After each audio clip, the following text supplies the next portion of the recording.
গত ২১ তারিখে দিনের বেলায় অলেদা বেওয়া যার বয়স ৭০, তিনি বাসায় একা ছিলেন। সেই বাসাতেই তাকে শ্বাসরোধ করে হত্যা করে এবং সেই বাসা থেকে গুরুত্বপূর্ণ স্বর্ণালংকার এবং অন্যান্য মূল্যবান জিনিস লুণ্ঠিত হয়ে যায়।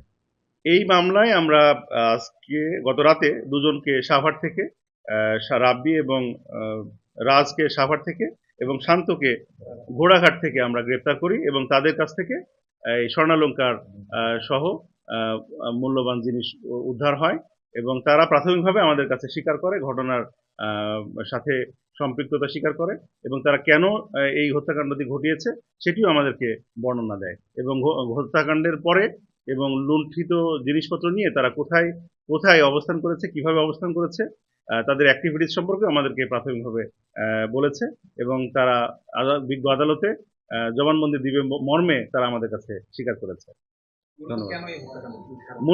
মূলত তারা মাদকাসক্ত এবং অনলাইন জুয়ায় আসক্ত ছিল এবং সে কারণেই তাদের আর্থিক অনটন এবং আর্থিক অনটনটাকে লাঘব করার জন্যই মূলত চুরির পরিকল্পনা করে। প্রথমে চুরি অন্য জায়গায় চুরি করলে ধরা খাওয়ার চান্স বেশি থাকে, সেজন্য তারা নিজের আত্মীয়ের বাসায় চুরি করবে বলে, তার দাদি ছিল, রাব্বির দাদি হচ্ছে অলেদা বেওয়া, এবং তার দাদির বাসায় চুরি করে এবং তিনি জানতেন যে তার ফুপি যেহেতু বিদেশ ছিলেন সেখানে স্বর্ণালংকার বা টাকা পয়সা থাকতে পারে, সেজন্য সেই বাসায় চুরি করার পরিকল্পনা করেন।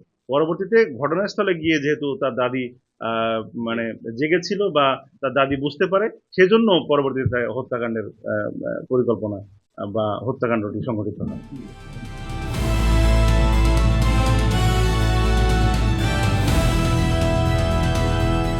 দিনাজপুর টিভি, মানুষের জীবনের কথা বলে।